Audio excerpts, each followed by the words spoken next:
ഒരു കൊച്ചു സ്വപ്നവുമായി ഒരു നുള്ളു മോഹവുമായി ഇണക്കിളി നെഞ്ചിൽ പറന്നു വന്നു.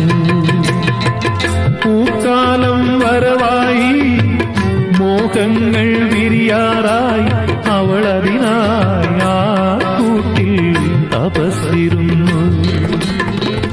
എരിഞ്ഞുപോയി